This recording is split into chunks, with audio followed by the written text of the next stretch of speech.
gente, tudo bem com vocês? Essa semana estava até meio difícil de encontrar um tema, mas eu pensei aqui numa coisa que eu acho que não é um tema fácil de falar sobre, mas eu vou me arriscar aqui, falar um pouquinho sobre isso, que é a morte, né? Como que é difícil falar sobre morte. E o tema que eu pensei para falar sobre isso é o que a morte nos ensina, o que a morte pode nos ensinar. Recentemente, eu não sei se eu comentei com vocês, eu li um livro que eu queria ler já fazia muito tempo, que para mim, assim, até hoje foi o melhor livro que eu já li, eu posso dizer que é o meu preferido até então, que é o livro do Tolstói, A Morte de Ivan Ilitch. É esse livrinho aqui. Ele tem várias publicações diferentes, né? Você vai achar com várias capas diferentes. Eu comprei esse daqui, que é uma edição de bolso pequenininho. Mas, gente, esse livro, ele é fantástico. É muito fantástico. Eu sabia que esse livro era muito bom, que eu tive boas referências dele, mas eu não imaginava o quanto fosse um livro, assim, para reflexão, assim, de uma forma que te coloca mesmo frente a várias situações da sua vida, assim, muito interessante. Então, eu vou falar um pouquinho dele depois, mas eu queria começar falando um pouco sobre essa questão da morte. Como que a gente vê a morte, né? O que a morte representa pra gente? É uma coisa que a gente até evita de falar, né? Credo, falar sobre morte, que coisa horrível. Vamos mudar de assunto, né? Quando começa a falar sobre morte numa rodinha de conversa, a gente vê que o pessoal já logo quer mudar de assunto. A gente fala assim, vamos parar de falar sobre coisa ruim e tal. Então a gente vê que a gente tem aí evitado falar sobre esse assunto, mas é um assunto que não tem como ser evitado, né? Porque a morte, ela faz parte da vida. Bom, para começar, né? A morte, ela é uma das únicas certezas que a gente tem na nossa vida. É o único evento que a gente sabe que vai acontecer com todos nós. Então, se você tá vivo, você com certeza um dia vai morrer. Então, é uma certeza, é uma coisa inevitável, que não tem como a gente evitar ou adiar ou terceirizar, mas mesmo sendo uma certeza, uma coisa que é presente na nossa vida o tempo todo, né, essa possibilidade de morrer, a gente sempre está, né, convivendo com isso de alguma forma, né, experienciando aí a morte de pessoas que a gente conhece, ou até mesmo nos noticiários, né, todos os dias a gente vê aí notícias de morte. Mas é uma coisa que a gente meio que quer silenciar, a gente quer evitar, a gente quer cortar caminho, a gente não quer se deparar com isso, né? Porque a morte, ela traz também todo um peso, né, consigo, que desperta medo, uma ansiedade, a gente tem realmente um pavor, né, de como que vai ser isso, né? Como que não existir mais no mundo, né? É uma extinção da vida, né? Aquela pessoa em um momento tá aqui, tá vivendo uma vida, tem um emprego, tem uma família, e aí de repente ela não existe mais no mundo, né? É uma coisa assim que causa um pavor, né? Uma situação assim muito incômoda pra gente pensar, né? E principalmente pensar, por exemplo, na morte de pessoas que estão aqui no nosso convívio, né? E é muito difícil, eu confesso que para mim sempre foi uma questão, desde criança, falar sobre morte, né? Até porque eu perdi meu pai muito cedo, eu perdi meu pai com 10 anos, então depois perdi logo depois a minha avó, primeiro a minha avó, logo depois o meu pai, que eram pessoas muito presentes na minha vida. E essa questão da morte, da perda, ela sempre tá rondando aí a gente, mas a gente quer fechar aí essa portinha, essa janelinha, a gente não quer olhar para ela. Mas ela também pode nos ensinar muita coisa. E olhar para a morte, às vezes é um convite também à vida. Então a primeira coisa que eu queria propor a reflexão para você é você tentar assim, pensar aí qual que é a sua relação com a morte, né? O que você tem aí durante a sua vida pensado sobre isso, ou é uma coisa que você não pensa, você deixa escondidinho ali no canto, ou é uma coisa que você já teve alguns pensamentos, você reflete sobre isso. Eu conheço pessoas que têm como mantra, vamos dizer assim, de vida, esse pensamento na morte, porque dizem que a morte, ela traz também um convite à vida, ela traz também uma reflexão de como eu tô vivendo a minha vida.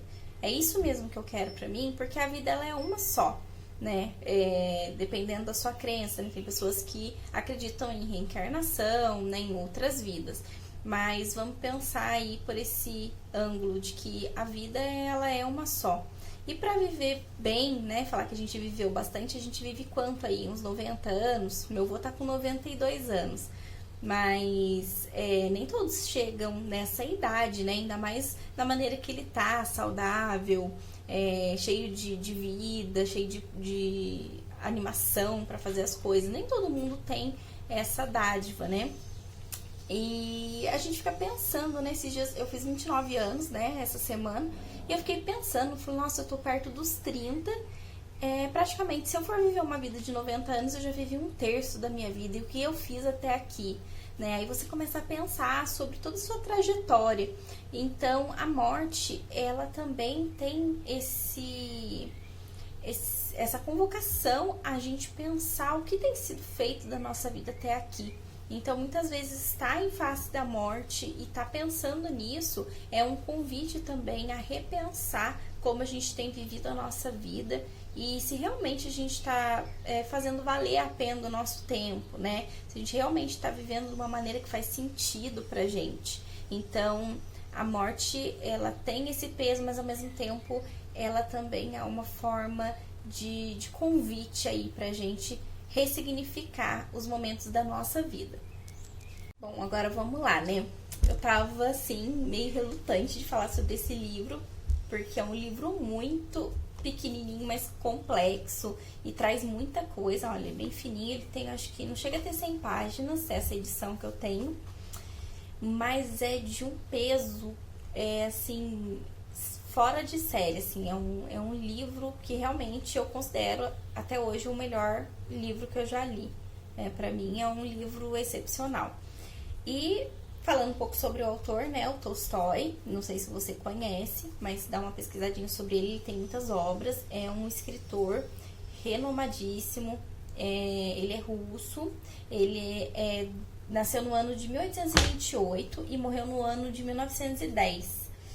E ele teve uma vida, assim, muito interessante, né? Eu não vou falar sobre a vida dele aqui, até porque, para a gente não alongar o vídeo, que eu queria falar um pouquinho sobre esse livro.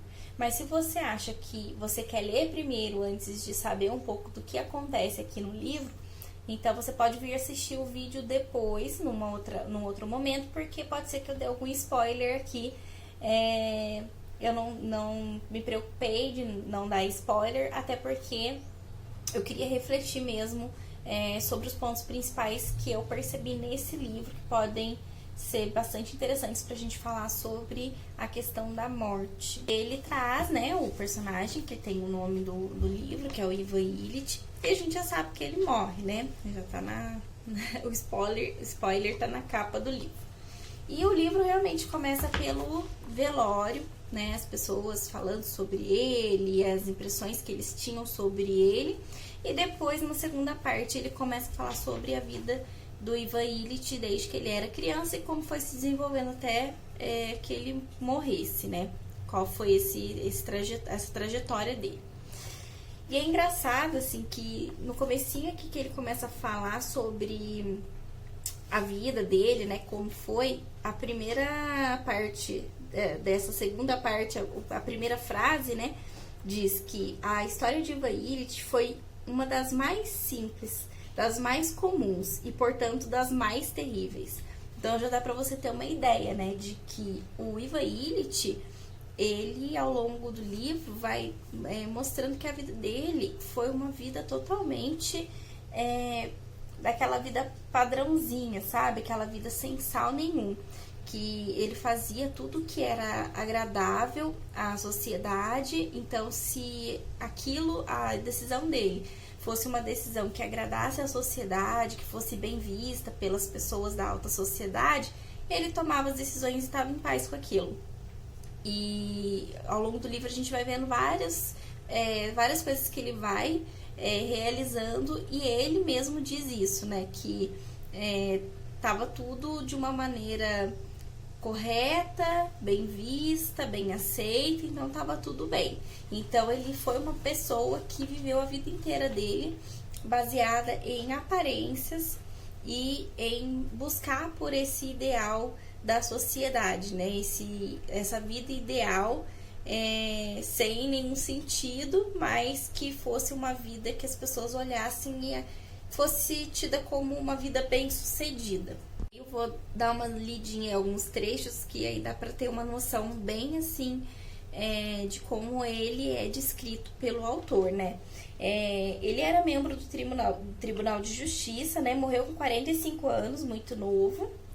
Depois da causa da morte, vocês vão ler o livro, vocês vão ver o que aconteceu com ele. Eu recomendo vocês lerem o livro, que é um livro que ele traz muita reflexão para a vida da gente, né? E logo que no comecinho, o autor ele fala que ele não era nem tão frio, nem formal quanto o irmão mais velho, nem tão rebelde quanto mais jovem. Era simpático, meio termo entre os dois. Então ele sempre estava ali no meio termo, ele sempre era o equilíbrio ali da família, ele sempre estava ali num lugarzinho bem almejado, né? Aquela perfeição, aquele retilíneo que eu costumo falar, né? Aquela vidinha que nunca tem altos e baixos. Parece que a pessoa quer prosseguir sempre no mesmo padrãozinho. E ele foi passando, né, o tempo na vida dele, ele foi sendo promovido, né, foi melhorando de cargo dentro da profissão dele, até que ele se casa, né? E é engraçado quando ele se casa aqui no livro também, que o pensamento dele, a motivação dele para se casar foi a seguinte, né? Ele disse: Ivan Illich considerava, sobretudo, dois aspectos: que o casamento lhe traria satisfação pessoal, ao mesmo tempo que estaria fazendo o que era considerado correto pelas classes mais altas. Então, a gente vai percebendo aqui de todas as coisas que vão acontecendo na vida dele, as escolhas que ele vai fazendo, ele sempre pensa isso. Ele não toma, às vezes, uma atitude porque aqui, por exemplo, no casamento, porque ele estava tão apaixonado por ela a ponto de casar com ela.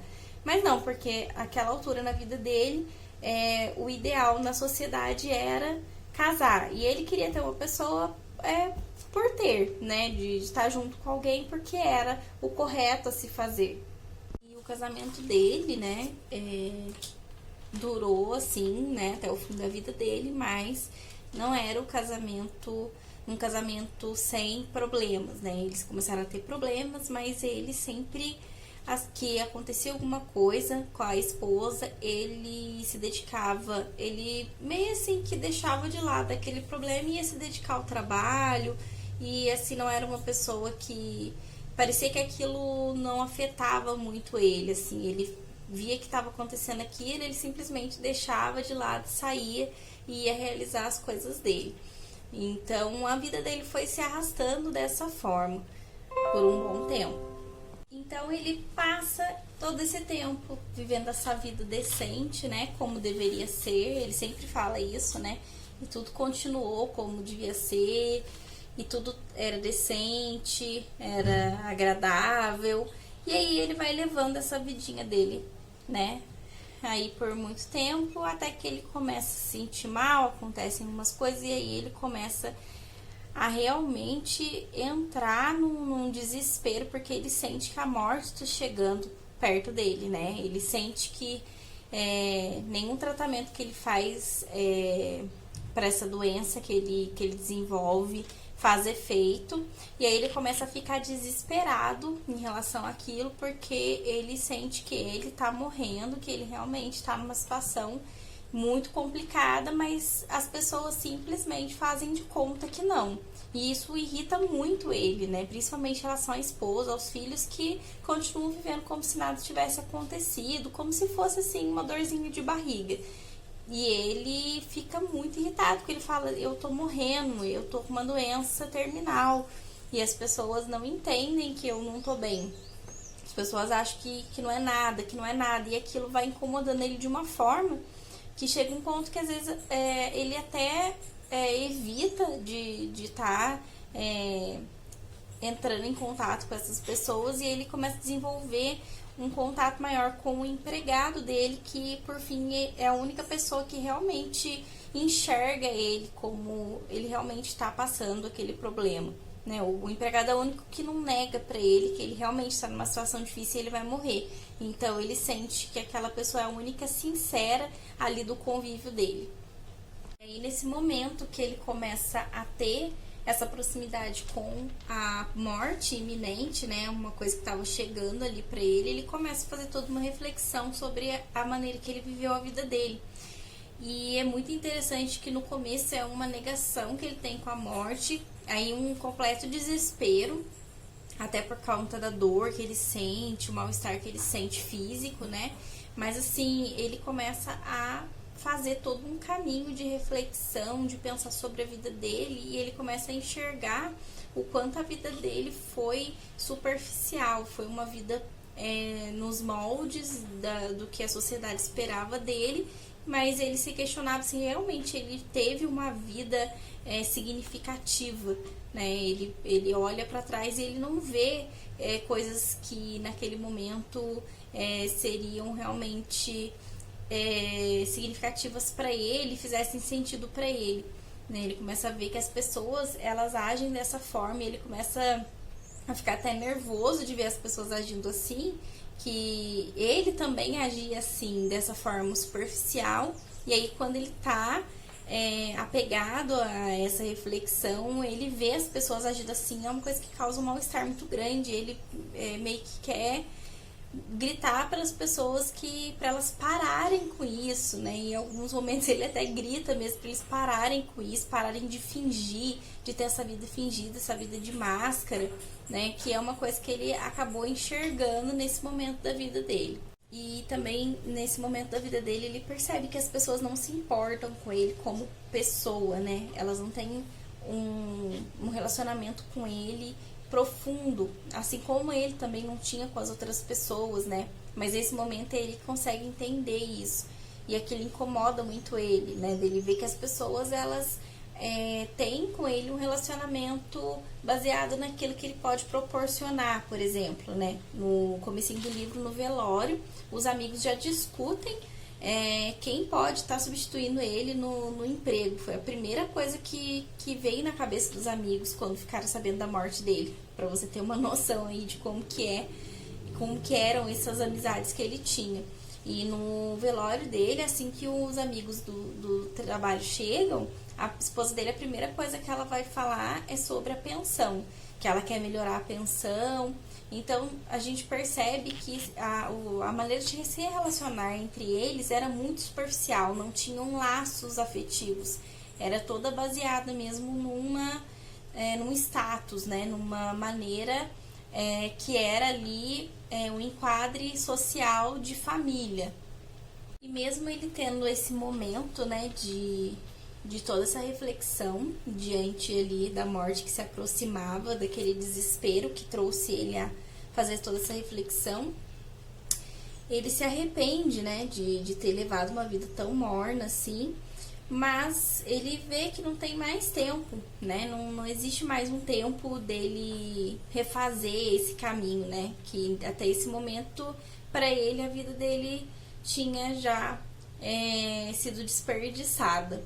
Para encerrar, né, essa reflexão, é engraçado perceber, né, como que o Ivan Illich, ele nunca esteve tão vivo quanto próximo ao momento da morte. Foi o momento que ele esteve mais vivo durante toda a vida dele, foi quando ele chegou perto daquele momento em que ele estava quase morrendo, né? E aí no finalzinho, né, já no momento que ele tá mesmo morrendo, ele tem umas outras reflexões, então vale a pena você ler esse livro, tem disponível. Eu posso até deixar aqui um link, vou deixar aqui o link do audiobook, tem no YouTube disponível, você pode estar dando uma olhadinha lá também, se você não quiser comprar o livro, né? Mas é uma reflexão assim que não tem como você ler e não pensar na sua vida, pensar na sua história, né? De como que a gente às vezes não pensa nesse momento da morte, né? E a gente vai vivendo a vida da gente de uma maneira que é totalmente contrária àquilo que a gente acredita, que seja uma vida boa, uma vida agradável. Então, é um livro que não tem como você ler, você vê a situação do personagem, mas você pensa muito na sua situação. Então, por isso que ele é tão rico assim. E indo agora pro final, né, tem no comecinho do livro da morte de Ivan Illich, os amigos, quando ficam sabendo da morte dele pelo jornal, pensam, né, antes ele do que eu. E eu fico pensando sobre isso, né? A Matilda quer participar. Eu fico pensando sobre isso, né? A gente não quer admitir, mas a gente pensa assim, né? Às vezes a gente tem esse tipo de pensamento. Nossa, que bom que não foi comigo. Às vezes a gente não pensa assim com essas palavras, mas a gente se sente aliviado de não ter sido o da vez, né? E como se isso não fosse acontecer com a gente, né? E voltando um pouquinho, eu me lembrei de uma frase que eu li essa semana nos stories de um autor, de um outro livro que eu tô lendo, que fala que a gente recusa o empréstimo da vida de modo a evitar o débito da morte. E às vezes a gente realmente tá empurrando aí a vida, né? Levando uma vida morna, uma vida sem sal, uma vida que às vezes não tem nada a ver com aquilo que é você, né? Às vezes a gente vive essa vida baseada no que a sociedade requer, no que os outros acham que é ser bem sucedido, que é ter uma vida boa, ter uma vida decente, né? Que a gente tem aí os padrões aí da família tradicional, né? E às vezes não faz nenhum sentido para a pessoa aquilo, mas ela vive porque ela tem um modelo ali social e ela precisa estar cumprindo aquela tabela, né? O Irving Allen traz uma frase que eu achei interessante aqui, um trechinho desse livro que eu tô lendo, né, que é esse aqui, do Casco do Amor, tem as histórias de psicoterapia. Ele tá tratando de uma paciente que tá em luto, na verdade já é um luto de bastante tempo, que a filha faleceu já faz 4 anos e ela ainda tem várias questões, e aí ele conta um pouco do processo dela. E aí ele diz que essa confrontação que a gente tem quando a gente se depara com essa finitude, ela é capaz de produzir uma mudança pessoal dramática e imediata, né? A morte, ela traz é como se fosse mesmo assim um choque que causa na gente, que traz a gente para uma realidade e a gente ressignifica toda essa realidade, como se a morte ela desse um chacoalhão na gente e fala assim, olha, presta atenção de como você está vivendo. Então, a morte, ela sempre traz essa mudança na vida das pessoas, né? E a gente precisa, sim, estar falando sobre isso, é um tema super necessário. E era isso que eu queria trazer para vocês com esse vídeo. Então, fica aqui a dica, tem esses 2 livros, que esse aqui pra mim é o meu preferido até hoje, é um livro maravilhoso. E esse aqui também, Casco do Amor, que eu já falei pra vocês, que é um livro excelente, que dá pra você ter uma noção, assim, bem próxima do que é um processo psicoterapêutico. Ele conta, inclusive, as impressões dele, os erros e acertos dele, é bem legal, tá bom? Mas fica aí essa reflexão para vocês. Se vocês já leram o livro do Ivan Illich, do Tolstói, vocês comentem aqui para mim se vocês gostarem desse tipo de conteúdo, né, falando sobre livro, reflexão sobre livro, vocês podem estar deixando aqui para mim e a gente pode estar conversando mais, né, nos próximos temas baseados em algumas obras, alguns livros que eu tenho lido e até achado bem interessante. Tá bom? Obrigado por você que viu até aqui, pela sua paciência, eu falo bastante, mas a reflexão, ela não tem como a gente fazer uma reflexão miojo, né? 2 minutinhos e a gente trazer uma profundidade. Então, eu acredito que é um tempo que a gente acaba gastando, mas que lá na frente é bem significativo. A Matilda quer dar tchau. Tchau! Um beijo!